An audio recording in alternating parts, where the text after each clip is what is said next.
crank look the same from the back. Okay, let's see. So here,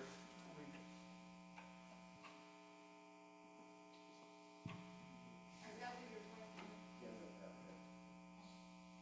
I'm gonna turn that one off first. Hold on. Let's,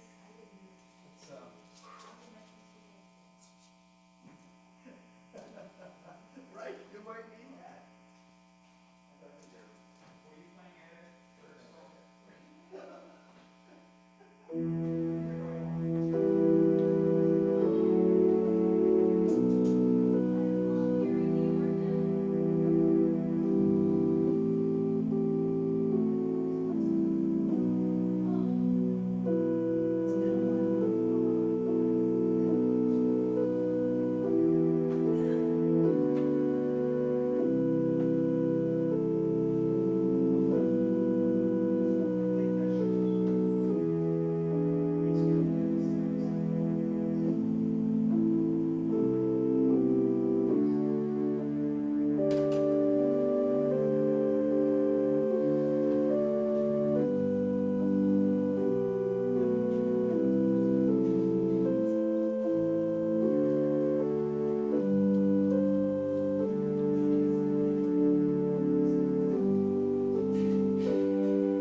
on. And the hallway too, if it's not on.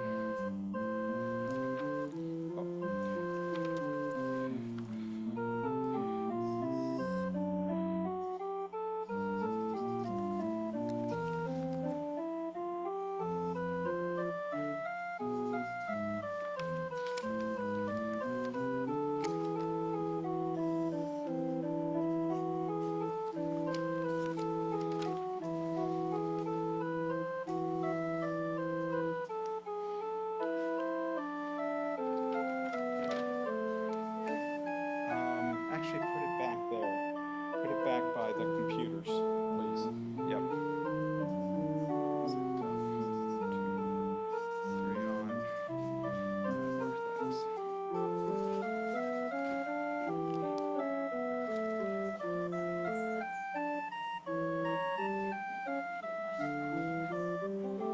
Where's that? What's your name on it?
As we gather this night, our service is in the bulletin. There are some simple songs towards the back that we will sing probably 3 times through, those ones that say repeat. It'll be getting darker in here throughout the service, so we've kind of made it easier for you, a little difficult, I think, for the readers up here tonight. You heard Martha and Ella on the organ. So the first part, first playing of it in public, and then tonight you'll hear our bell choir, and if you read the bell choir dedication, the piece that Martha wrote for us. We'll take another moment of silence, and I'll ask you to stand.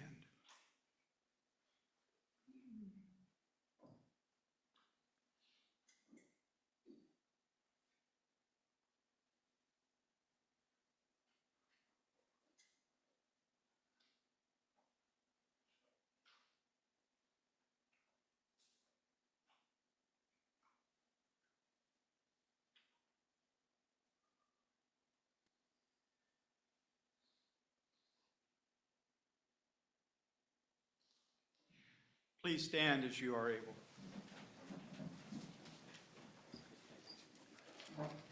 In the beginning, when God created the heavens and the earth was a formless void, and darkness covered the face of the deep, while a wind from God swept over the face of the waters.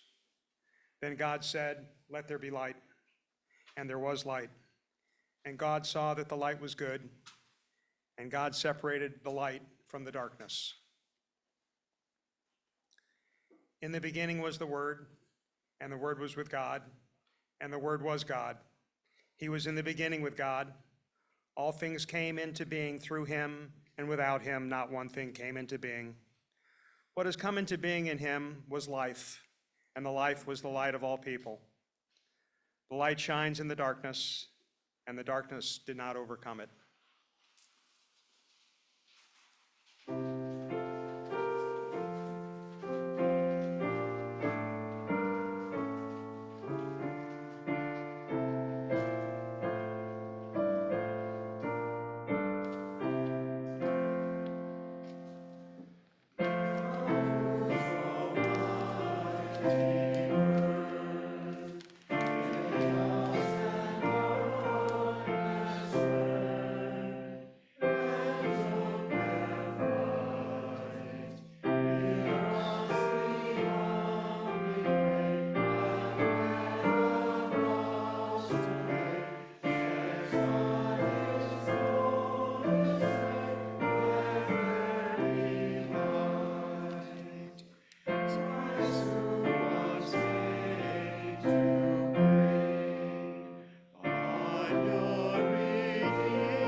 Jesus said, "I am the light of the world.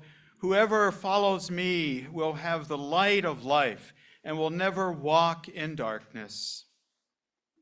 This was the real light, the light that comes into the world and shines on all humanity. If we live in the light, just as he is the light, then we have fellowship with one another.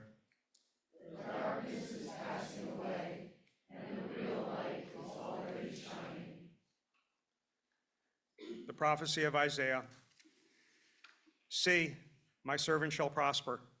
He shall be exalted and lifted up, and shall be very high. Just as there were many who were astonished at him, so marred with his appearance, beyond human semblance, and his form beyond that of mortals, so he shall startle many nations. Kings shall shut their mouths because of him, for that which had not been told them they shall see, and that which they had not heard they shall contemplate. Who has believed what we have heard, and to whom has the arm of the Lord been revealed? For he grew up before him like a young plant, and like a root out of dry ground. He had no form or majesty that we should look at him, nothing in his appearance that we should desire him. He was despised and rejected by others, a man of suffering and acquainted with infirmity, and as one from whom others hide their faces, he was despised. And we held him of no account. Surely he has borne our infirmities and carried our diseases, yet we accounted him stricken, struck down by God, and afflicted. But he was wounded for our transgressions, crushed for our iniquities. Upon him was the punishment that made us whole, and by his bruises we are healed. All we like sheep have gone astray. We have all turned to our own way, and the Lord has laid on him the iniquity of us all. He was oppressed and he was afflicted, yet he did not open his mouth, like a lamb that is led to slaughter, and like a sheep that before its shearer is silent. So he did not open his mouth. By a perversion of justice, he was taken away. Who could have imagined the future? For he was cut off from the land of the living, stricken for the transgression of my people. They made his grave with the wicked and his tomb with the rich, although he had done no violence, and there was no deceit in his mouth. Yet it was the will of the Lord to crush him with pain. When you make his life an offering for sin, he shall see his offspring, and shall prolong his days. Through him, the will of the Lord shall prosper. Out of his anguish, he shall see light. He shall find satisfaction through his knowledge. The righteous one, my servant, shall make many righteous, and he shall bear their iniquities. Therefore, I will allot him a portion with the great, and he shall divide the spoil with the strong, because he poured out himself to death and was numbered with the transgressors. Yet he bore the sin of many and made intercession for the transgressors.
Please be seated for the readings.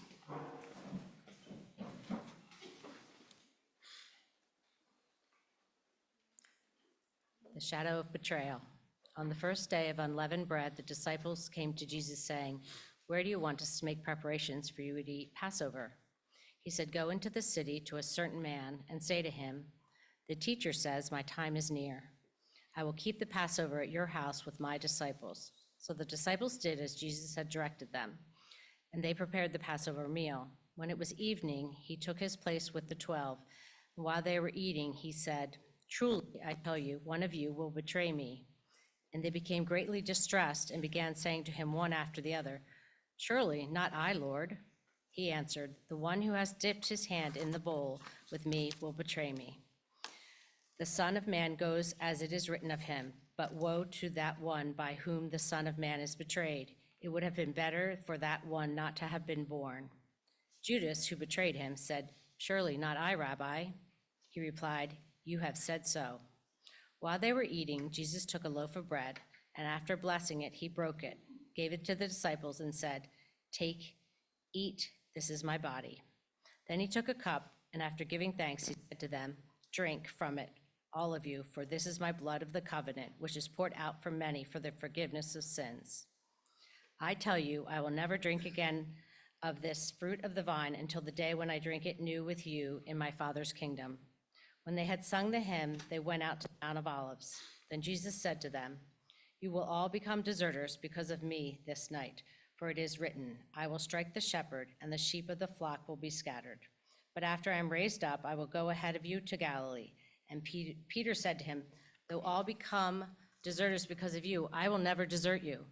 Jesus said to him, "Truly I tell you, this very night, before the cock crows, you will deny me 3 times." Peter said to him, "Even though I must die with you, I will not deny you." And so said all the disciples. "Surely not I, Lord, surely not I. I will never desert you." How quickly we express our allegiance to our God. How quickly we also falter and desert the very one that we love.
The shadow of inner agony from Matthew chapter 26. Then Jesus went with them to a place called Gethsemane, and he said to his disciples, "Sit here while I go over there and pray." And he took with him Peter and 2 sons of Zebedee, and began to be grieved and agitated. Then he said to them, "I am deeply grieved, even to death. Remain here and stay awake with me." And going a little farther, he threw himself on the ground and prayed, "My Father, if it is possible, let this cup pass from me. Yet not what I want, but what you want."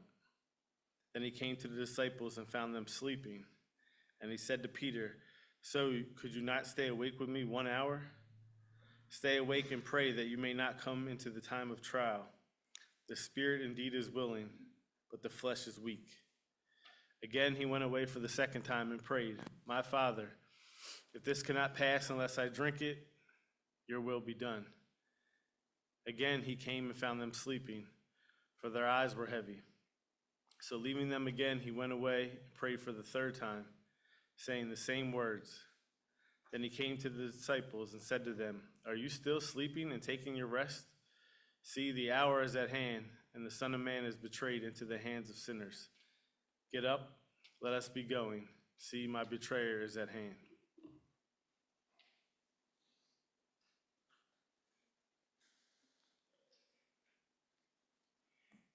The spirit is willing, but the flesh is weak. Our intentions are good, perhaps the best. We want to be Jesus' faithful followers, but it is much easier to close our eyes and sleep.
The shadow of arrest, Matthew 26.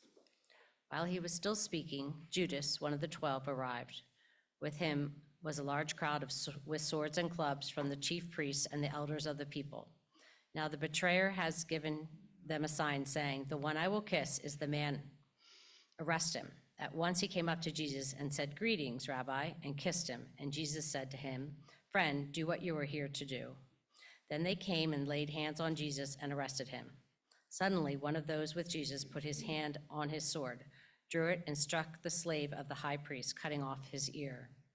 Then Jesus said to him, "Put your sword back in its place, for all who take the sword will perish by the sword. Do you think I cannot appeal to my Father, and he will at once send me more than 12 legions of angels? But how then would the scriptures be fulfilled, which say it must happen this way?" At that hour, Jesus said to the crowds, "Have you come out with swords and clubs to arrest me as though I were a bandit? Day after day I sat in the temple teaching, and you did not arrest me. But all this has taken place so that the scriptures of the prophets may be fulfilled. Then all the disciples deserted him and fled.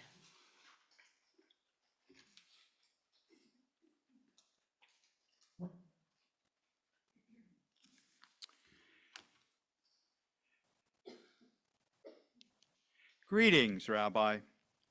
Words can be cheap. Kisses can be deceiving.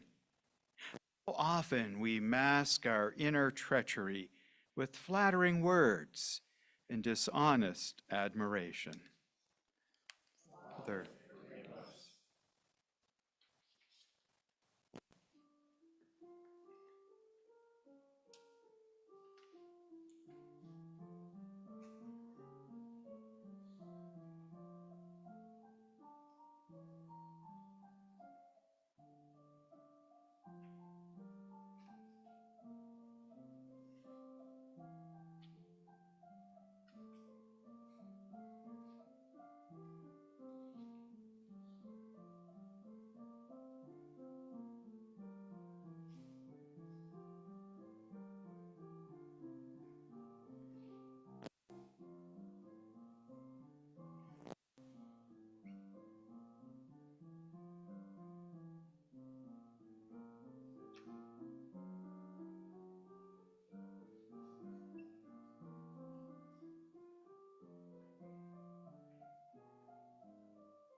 The shadow of judgment.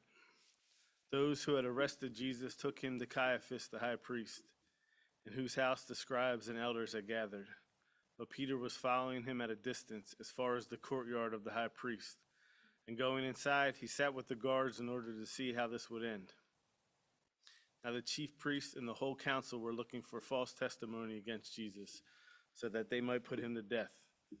But they found none, though many false witnesses came forward. At last 2 came forward and said, "This fellow said, I am able to destroy the temple of God and build it in 3 days." The high priest stood up and said, "Have you no answer? What is it that they testify against you?" But Jesus was silent. Then the high priest said to him, "I put you under oath before the living God. Tell us if you are the Messiah, the Son of God." Jesus said to him, "You have said so. But I tell you, from now on, you will see the Son of Man seated at the right hand of power and coming on the clouds of heaven." Then the high priest tore his clothes and said, "He has blasphemed. Why do we still need witnesses? You have now heard his blasphemy. What is your verdict?" They answered, "He deserves death." Then they spat in his face and struck him, and some slapped him, saying, "Prophesy to us, you Messiah. Who is it that struck you?"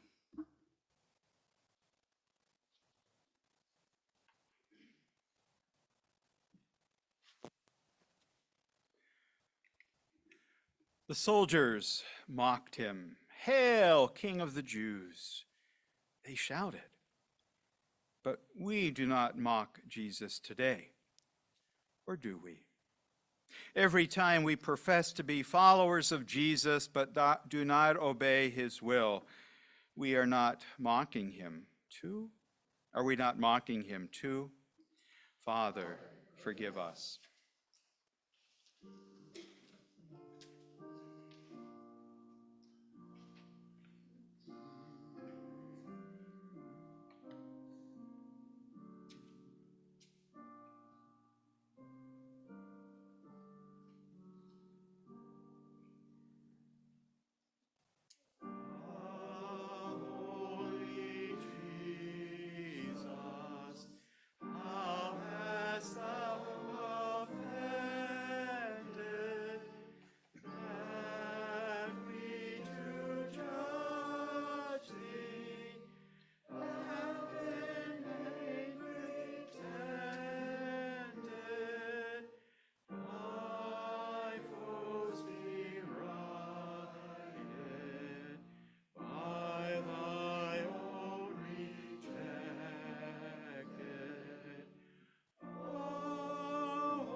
The shadow of denial. Now Peter was sitting outside the courtyard. A servant girl came to him and said, "You also were with Jesus the Galilean." But he denied it before all of them, saying, "I do not know what you're talking about." When he went out to the porch, another servant girl saw him, and she said to the bystanders, "This man was with Jesus of Nazareth." And again he denied it with an oath, "I do not know the man." After a little while, the bystanders came up and said to Peter, "Certainly you are also one of them, for your accent betrays you." Then he began to curse and swore an oath, "I do not know the man." At that moment the cock crowed. Then Peter remembered what Jesus had said, "Before the cock crows, you will deny me 3 times." And he went out and wept bitterly. When the morning came, all the chief priests and elders of the people conferred together against Jesus in order to bring about his death. They bound him, led him away, and handed him over to Pilate, the governor. When Judas, his betrayer, saw that Jesus was condemned, he repented and brought back the 30 pieces of silver to the chief priests and the elders. He said, "I have sinned by betraying innocent blood." But they said, "What is that to us? See to it yourself." Throwing down the pieces of silver in the temple, he departed, and he went and he hanged himself. But the chief priests, taking the pieces of silver, said, "It is not lawful to put them in the treasury, since they are blood money." After conferring together, they used them to buy the potter's field as a place to bury foreigners. For this reason, that field has been called the field of blood to this day.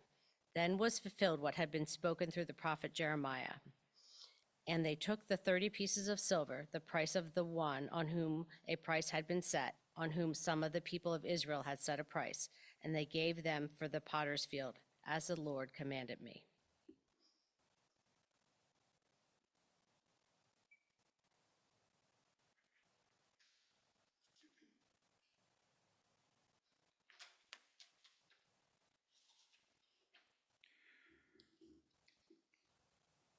I do not know the man. I do not know the man. It is pleasant and good to be with one who is popular, but not with one who is condemned. We want to be Jesus' friend when people love him, but do we stand by his side when people curse him? Father, forgive us.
shadow of crucifixion.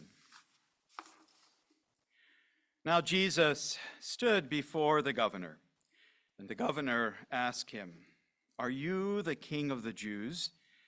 Jesus said, "You say so." But when he was accused by chief priests and elders, he did not answer. Then Pilate said to him, "Do you not hear how many accusations they make against you?" But he gave him no answer, not even to a single charge, so that the governor was greatly amazed. Now at the festival, the governor was accustomed to release a prisoner for the crowd, anyone whom they wanted. At that time, they had a notorious prisoner called Jesus Barabbas. So after they had gathered, Pilate said to them, "Whom do you want me to release for you, Jesus Barabbas or Jesus who is called the Messiah?" For he realized that it was out of jealousy that they had handed him over. While he was sitting on the judgment seat, his wife sent word to him, "Have nothing to do with that innocent man, for today I have suffered a great deal because of a dream about him." Now the chief priest and the elders persuaded the crowds to ask for Barabbas and to have Jesus killed. The governor again said to them, "Which of the two do you want me to release for you?" And they said, "Barabbas." Pilate said to them, "Then what should I do with Jesus, who is called the Messiah?" All of them said, "Let him be crucified." Then he asked, "Why? What evil has he done?" But they shouted all the more, "Let him be crucified." So when Pilate saw that he could do nothing, but rather that a riot was beginning, he took some water and washed his hands before the crowd, saying, "I am innocent of this man's blood. See to it yourselves." Then the people as a whole answered, "His blood be on us and on our children." So he released Barabbas for them. And after flogging Jesus, he handed him over to be crucified. Then the soldiers of the governor took Jesus into the governor's headquarters, and they gathered the whole cohort around him. They stripped him and put a scarlet robe on him, and after twisting some thorns into a crown, they put it on his head. They put a reed in his right hand and knelt before him and mocked him, saying, "Hail, King of the Jews!" They spat on him and took the reed and struck him on the head. After mocking him, they stripped him of the robe and put on his own clothes on him. Then they led him away to crucify him.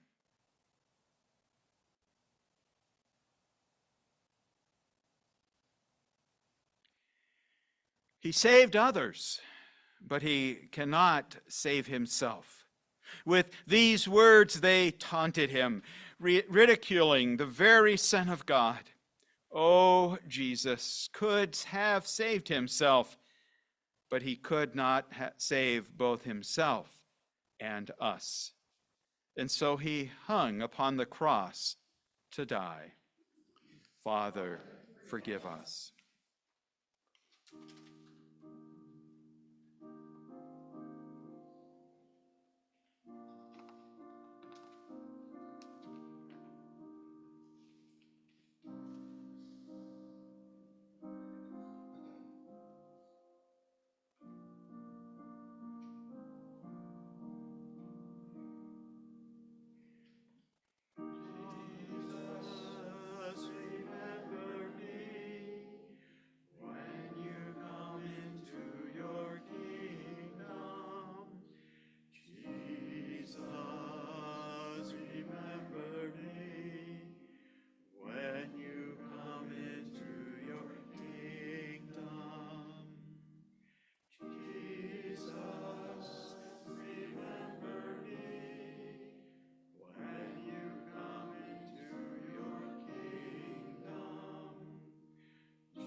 Please stand. The shadow of death. As they went out, they came upon a man from Cyrene named Simon. They compelled this man to carry his cross. And when they came to a place called Golgotha, which means place of the skull, they offered him wine to drink, mixed with gall. But when he tasted it, he would not drink it. And when they had crucified him, they divided his clothes among themselves by casting lots. Then they sat down there and kept watch over him. Over his head they put the charge against him, which read, "This is Jesus, the King of the Jews." Then 2 bandits were crucified with him, one on his right and one on his left.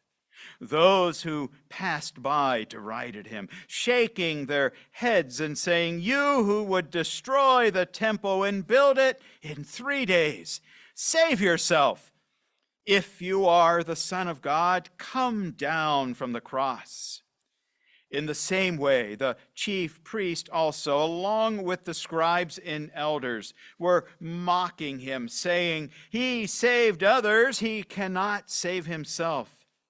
He is the King of Israel. Let him come down from the cross now, and we will believe in him.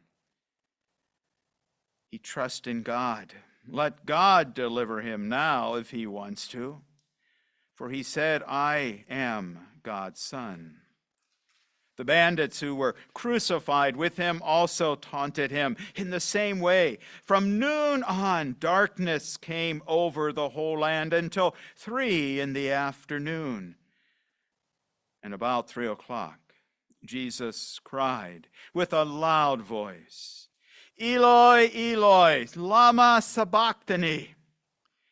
That is, my God, why have you forsaken me?" When some of the bystanders heard it, they said, "This man is calling for Elijah." At once one of them ran to get a sponge, filled it with sour wine, put it on a stick, and gave it to him to drink. But the other said, "Wait, let us see whether Elijah will come to save him." Then Jesus cried again with a loud voice and breathed his last. At that moment, the curtain of the temple was torn in two from top to bottom. The earth shook and the rocks were split. The tombs also were opened, and many bodies of the saints who had fallen asleep were raised. After his resurrection, they came out of the tombs and entered the holy city and appeared to many. Now when the centurion and those with him who were keeping watch over Jesus saw the earthquake and what took place, they were terrified and said, "Truly, this man was God's Son." Many women were also there, looking on from a distance, that they had followed Jesus from Galilee and had provided for him. Among them were Mary Magdalene and Mary, the mother of James and Joseph, and the mother of the sons of Zebedee. When it was evening, there came a rich man from Arimathea named Joseph, who was also a disciple of Jesus. He went to Pilate and asked for the body of Jesus. Then Pilate ordered it to be given to him. So Joseph took the body and wrapped it in a clean linen cloth and laid it in his own new tomb, which he had hewn in the rock. He then rolled a great stone to the door of the tomb and went away. Mary Magdalene and the other Mary were there, sitting opposite the tomb.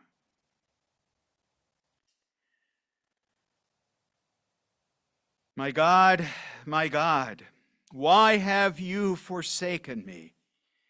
Surely he has borne our griefs and carried our sorrows, yet we esteemed him stricken, smitten by God, and afflicted. He was wounded for our transgressions. He was bruised for our iniquities. Upon him was the chastisement that made us whole. And with his stripes, we are healed. Father, forgive us.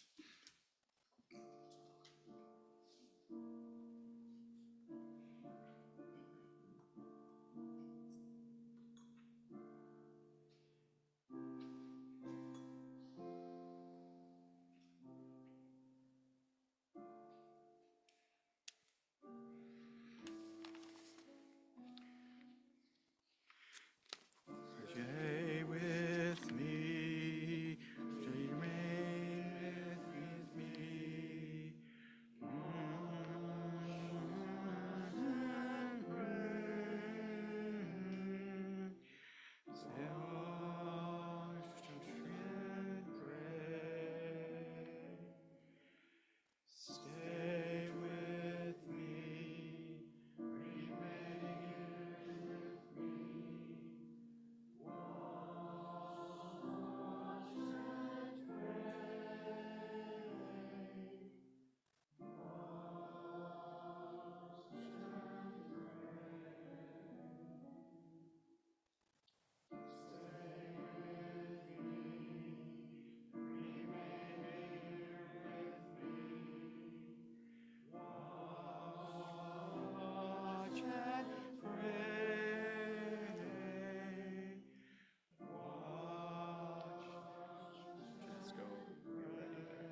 Our Father, who art in heaven, hallowed be thy name.